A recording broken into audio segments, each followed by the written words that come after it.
अपने आशिक से अपनी एक ब्लू फिल्म, एडल्ट मूवी अपने बेटे के व्हाट्सएप पे भेज देती है। गंदी मूवी देखने के बाद वो बच्चा नहीं समझ पाया, संभल नहीं पाया, उसने खुदकुशी कर ली। तो 8 साल की मासूम बच्ची आज नहीं जानती मेरी माँ किसके साथ घूम रही है, घर बसा रही है, रंग रंगेलियां मना रही है। जिस बच्चे को जन्म दिया उसी बच्चे को खा गई यार के चक्कर में। चाहे वो सीमा हैदर हो चाहे वो अंजू हो, दोनों ने गलती की। आज का एक तरीका बन गया है कि भारत माता की जय बोल दो और कितना भी कुकर्म कर लो। जो 2 नंबर की महिला है, जो अपने परिवार की इज्जत को तार तार करने पे लगी हुई है, ऐसी महिलाएं सावधान हो जाए। 4 बच्चों की मां थी तो पति तो शक करेगा नहीं, और पत्नी निकली रंगीली, पत्नी निकली कुकर्मी। प्यार का भूत था या हवस का भूत? हवस का ही भूख है। हवस का भूख नहीं होता तो अपने 4 बच्चों के साथ वो ऐसा नहीं करती। नमस्कार, मैं विकास सिंह और आप देख रहे हैं देशवा न्यूज। आप लोगों ने सीमा हैदर के बारे में बहुत सुना। जिस तरीके से सीमा हैदर गैर कानूनी तरीके से भारत में आ जाती है सीमा पार करके, और हमारे देश की रहने वाली बहू पाकिस्तान चले जाती है, लेकिन लीगल तरीके से जाती है। उसके बाद कई सवालिया निशान खड़े होने लग गए कि क्या अब देश में अब सिर्फ जो भाभियां हैं, जो आंटियां हैं, वो अपना घर उजाड़ कर इस तरीके से कदम क्यों उठा रहे हैं कि वो अपने बच्चों को भी भूल जा रहे हैं और सीमा उल्लंघन करके दूसरे देश चले जा रहे हैं। तो वहीं पर एक और नया मुद्दा अब देश में गरमाते हुए जा रहा है, जो तेलंगाना से आ रहा है। तेलंगाना में भी एक ऐसा ही घटना घटा है और तेलंगाना की रहने वाली ने एक ऐसा कदम उठाया जिस कदम को उठने के बाद उसका घर बर्बाद हो गया। उसके 4 बच्चे अब इस दुनिया में सिर्फ 2 ही बचे हैं, और वो 2 भी ऐसे स्थिति में हैं, अगर आप जानेंगे तो आंख से आंसू आ जाएगा। पति का रो रो कर बुरा हाल है, और ये सब कुछ होता है नेपाली के प्यार में। जी हाँ, एक ऐसा लड़का जो भारत आता है काम करने के लिए, लेकिन भारत की बहू के साथ में घिनौना हरकत करता है और लूट के उसका सारा संपत्ति चले जाता है नेपाल। इस पर हमारे साथ बात करने के लिए देशवा न्यूज की ब्रांड एम्बेसडर बबीता मिश्रा, रूबरू मिसेस इंडिया, इस वक्त हमारे साथ है। मैम, जिस तरीके से नेपाल का ये घटना सामने आया, इस घटना को कैसे देखती हैं आप? देखिए, पहले तो मैं जितने भी तमाम देशवा के दर्शक देख रहे हैं, मैं शुरू से कह रही हूँ, आप देख रहे होंगे कि आजकल हवा चला है आंटियों और भाभियों का। अब जिसके सर पे घर की पूरी जिम्मेवारी होती है, घर का पूरा रख रखाव होता है, बच्चे को संस्कार देना, बच्चे को स्कूल भेजना, और बच्चे को अपनी माँ का मतलब ही हो जाता है कि अपने बच्चों के लिए जीना। और बहुत सारी ऐसी महिलाएं आज भी है, मैं सारी महिलाओं की बातें, लेकिन अब ये कोर बनता जा रहा है, कैंसर बनता जा रहा है। 100 में अगर देखा जाए तो 20 महिला ऐसी है जो अपने ही घर में आग लगा रही हैं। जी। पता नहीं उनको क्या हो गया है। और ये जो घटना मैं आपको बताने जा रही हूँ, ये घटना वो है जो रोंगटे खड़े कर देगा।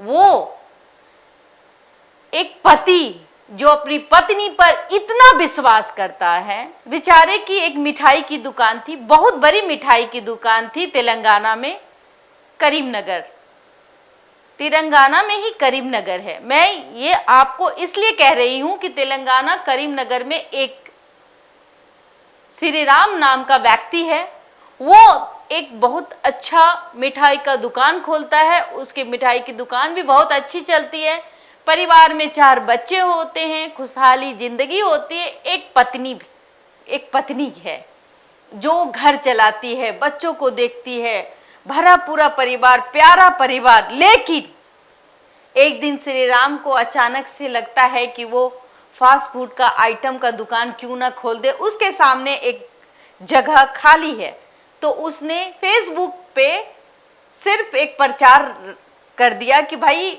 जो भी हमारे यहाँ दुकान जो भी सेफ हमारे यहाँ आए, हम उनको जगह देंगे काम के लिए, आप हमारे यहाँ काम कर सकते हैं। तो एक नेपाल का रहने वाला नेपाली कारीगर श्री राम से संपर्क करता है, और संपर्क करने के बाद क्या होता है, आता है, रहता है, और उसके घर में ही रहने लगता है, जैसा कि मैं श्री राम जी का कहना है। और उनको शक भी होता है, लेकिन कहीं ना कहीं 4 बच्चों की मां थी, 4 बच्चों की मां थी, तो पति तो शक करेगा नहीं। और पत्नी निकली रंगीली, पत्नी निकली कुकर्मी, वो मां जिसके और एक 8 साल का भी बच्चा है, बहुत दूध मुहा बच्चा है, जैसे कि मैं दिखाना चाहूंगी मेरे दर्शकों को कि 8 साल की मासूम बच्ची, 20 साल का बेटा, फिर उसके बाद 18 साल की बेटी और एक बेटी, एक हंसता खेलता हुआ एक परिवार। हंसता हुआ परिवार। और इस तरीके से आग लग गई, इस तरीके से उस औरत के अंदर प्यार का भूख जग गया। मैम, प्यार कहीं ना कहीं प्यार का भूत था या हवस का भूत? हवस का ही भूख है। हवस का भूख नहीं होता तो अपने 4 बच्चों के साथ वो ऐसा नहीं करती। कहीं ना कहीं उसकी जो हवस थी, श्री राम के घर को आग लगाने में बहुत बड़ा काम किया जी। श्री राम जो बेचारा दिन रात खट के अपनी पत्नी के लिए पैसे कमाता था और अपने बच्चों को संस्कार देने के लिए दिन रात मेहनत करता था, सारा कुछ अपनी पत्नी के लिए करता था, लेकिन क्या हुआ उसका नतीजा? शादी के इतने सालों बाद उस औरत ने अपना चरित्र दिखाया और जिस संतान को उसने पैदा किया, पहले तो उसने इश्क लड़ाई, नेपाली से, नौकर से इश्क के चक्कर में धीरे धीरे इश्क जो है परवान चढ़ता चला गया और पति को समझ में नहीं आया। पति को लगता था मेरी पत्नी बहुत अच्छी है, बहुत अच्छी है, जो घर चलाती है। एक दिन पति ने कहा कि एक जमीन है हमारा, मैं उस जमीन को बेचने जा रहा हूं, उसका करीब करीब 70-75 लाख रुपया उसकी कीमत होगी। घर में सोने चांदी भी थे, चूंकि बहुत अच्छा दुकान चल रहा था और श्री राम अच्छे परिवार से बिलोंग करते हैं, तो उसकी आंखों में एक भूख और पैसे की सनक वो भी दिख गई। उसने कहा बहुत अच्छा, मौके का फायदा उठाया। और मौके का फायदा उठाने के बाद विकास जानते हो क्या किया? वो 70-75 लाख की प्रॉपर्टी जब बिकी तो पैसा तो अपनी पत्नी को ही लोग कमा के देते, तो पैसा पत्नी के हाथ में था, सोने चांदी भी पत्नी के हाथ में थे, 10 तोले 20 तोले के आसपास का जेवर रहा होगा। पत्नी ने लगाया एक दिमाग, उसने क्या किया, उसने अपने पति के उसने अपने आशिक के साथ मिलकर उस पैसे को और उसके कुछ सोने चांदी के जेवरात को लेकर के अपने आशिक के साथ रफू चक्कर हो गई और नेपाल भाग गई। इतने में पति को लगा कि भाई मायके चली गई होगी। 10-15 दिन 20 दिन के बाद पता नहीं बेचारे के साथ क्या हो रहा था, कुछ समझ में उसको नहीं आ रहा था। अचानक से उसके बेटे के मोबाइल में, ये बेटा देखिए मासूम सा बेटा अपनी माँ का इंतजार कर रहा था। भैया धंधा पापा रोवन पमारी, भैया प्लीज फोन करें नहीं भैया, पूरी दिन रात पूरा रोवे रिया, प्लीज भैया प्लीज भैया प्लीज फोन कर रो रही, पापा रोवन पमारी, अक्को मैं बोलो रही फोन पर मारी, प्लीज भैया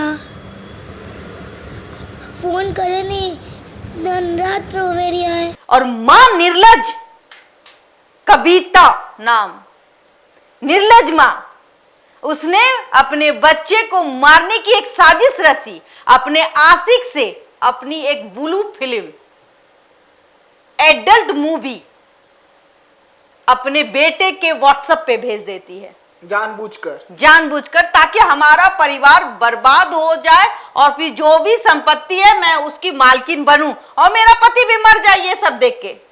लेकिन बेटा इस बात को नहीं सह पाया, उसने अपनी मां की ये करतूत देखी और वो चेतन जो नेपाली है, उसने बकायदा वो वीडियो बना करके उस बच्चे के व्हाट्सएप पे भेज दिया, कहा देख मैं तेरी मां के साथ ऐसा कर रहा हूं।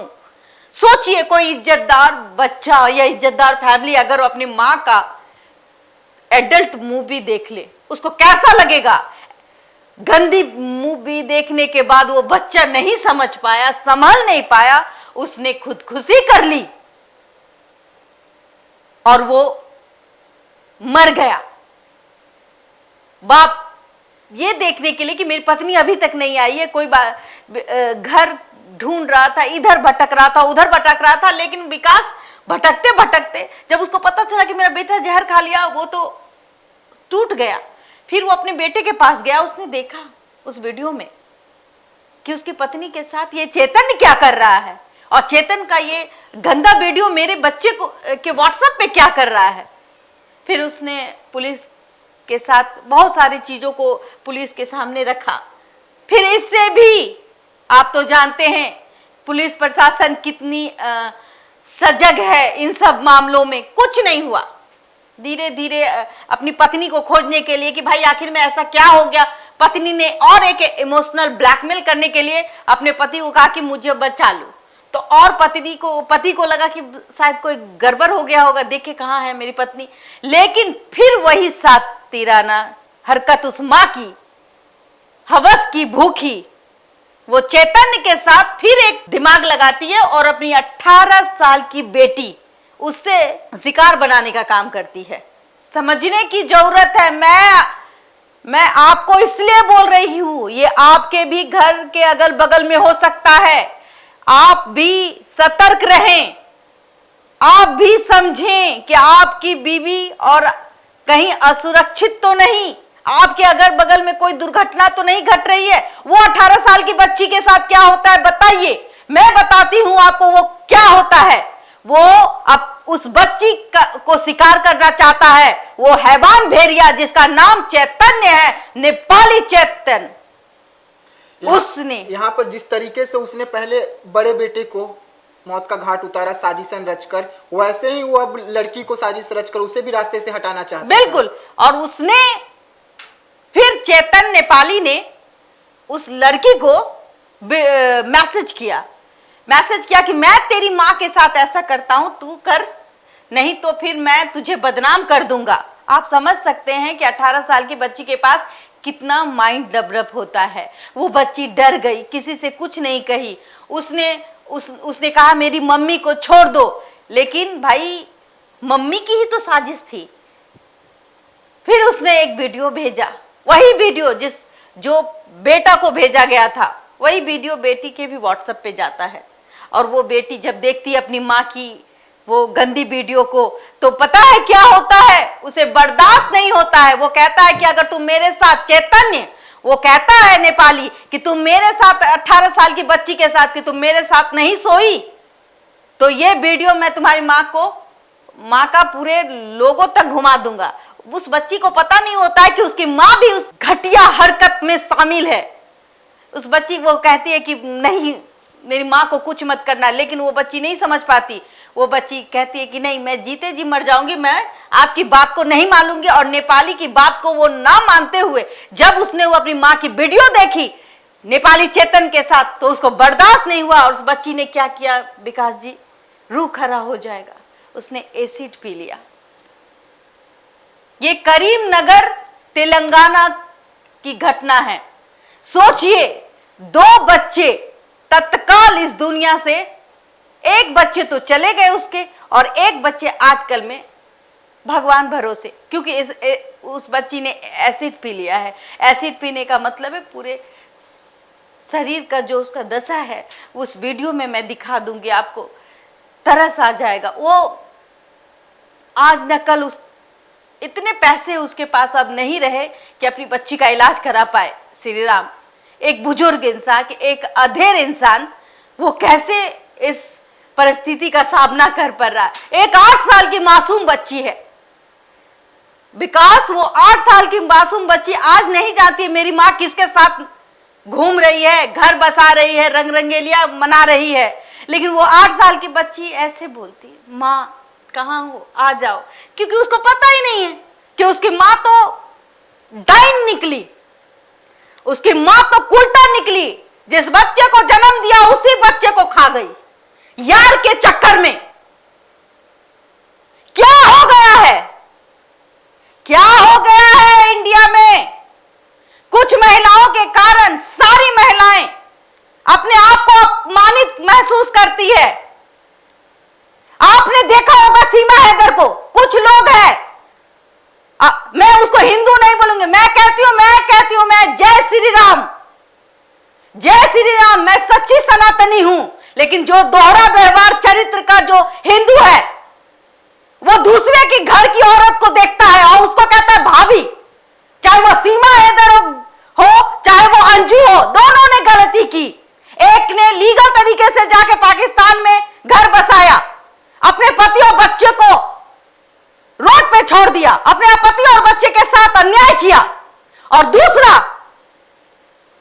तो 4 बच्चे उठा के लेके चली आई, अपने पति का जमीन जायदाद बेच करके पति को हवा में टंगवा दी।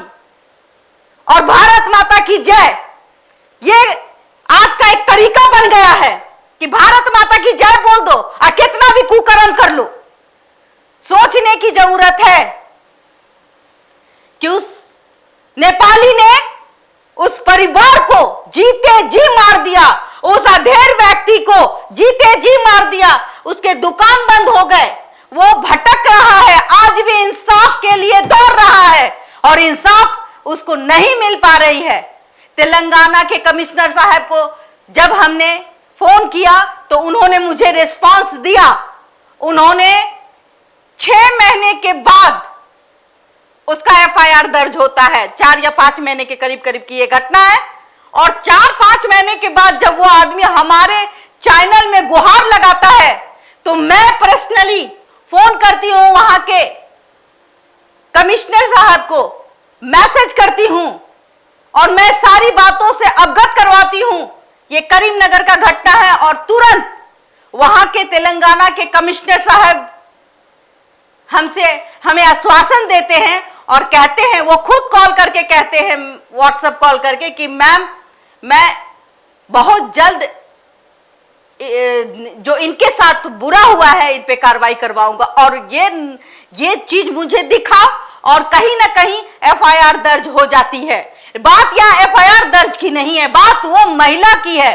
कहाँ है वो घिनौनी महिला जिस बच्चे को जन्म दी, जिस बच्चे को पाला पोसा, उस बच्चे के साथ इस तरीके से बर्बरता, एक बच्चे की मौत हो गई, एक बच्चे आज जिंदगी और मौत के बीच जूझ रहे हैं, और 2 बच्चे जिसका कोई अता पता खाने का ठिकाना नहीं है, और एक पति जो दर की ठोकरें खा रहा है, न्याय की भीख मांग रहा है। मैं तेलंगाना सरकार से अनुरोध करूंगी कि इस श्री राम जो करीमनगर की घटना है, तेलंगाना की घटना है, तेलंगाना सरकार से कहूंगी कि ये नेपाली चैतन्य और ये कविता जहां भी है उसको सलाखों के पीछे भेजिए, ताकि हर महिला को सबक आए। जो महिला हवस का पुजारी, की प्यासी, अपने से कम उम्र के लड़के को देख करके प्यार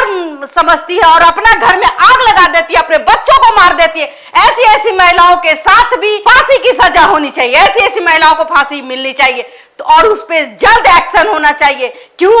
आजकल मर्द भी शोषित होता है। ये बात आज हम आपके सामने इसलिए कह रहे हैं, आए दिन हमारे चैनल में कॉल्स आ रहे हैं, आए दिन लोग गुहार लगा रहे हैं। तो मैं विनती करती हूं उस महिलाओं को जो 2 नंबर की महिला है, जो अपने परिवार की इज्जत को तार-तार करने पे लगी हुई है, ऐसी महिलाएं सावधान हो जाए कि हम भी महिला हैं, हम भी आपके साथ अगर बुरा होता है तो हम खड़े होते हैं। आप अगर गलत करेंगी तो हम लोग जेल के सलाखों में भेजेंगे। अपनी आवाज आप तक पहुंचाकर, कानून तक पहुंचाकर, किसी भी परिवार और पति जो दर की ठोकर खा रहा है, मौत की भीख मांग रहा है, समझने की जरूरत है। विकास जी रो रहा था, वो शख्स श्री राम कह रहा था कि अगर आपने न्याय नहीं दिलाया तो क्या मैं जज हूं? नहीं, मैं जज नहीं हूं, मैं उनकी बातों को आप तक रखती हूं, मैं श्री राम के दर्द को आप तक रखती हूं, इसलिए कि आप लोग भी सतर्क हो कि आपके घर में भी कोई चैतन्य नेपाली जैसा आदमी काम तो नहीं कर रहा, वो आपके घर की औरतों के साथ खिलवाड़ अपनी औरतों को सजग करने की जरूरत है, समझाने की जरूरत है कि वो गलत रास्ते में ना पड़े। बस मैं यही कहना चाहूंगी कि श्री राम को इंसाफ मिले। श्री राम के साथ जो घटना घटी है, जो बेटी जो अभी एसिड पी करके बेड पे बैठी हुई है, उस बच्ची के लिए मैं हाथ जोड़ती हूं, उसको न्याय दिलवाइए। चेतन ने जो उसके साथ किया उसको फांसी की सजा होनी चाहिए। मैंने आपसे अपनी एक महिला होने के नाते ये बातें रखी।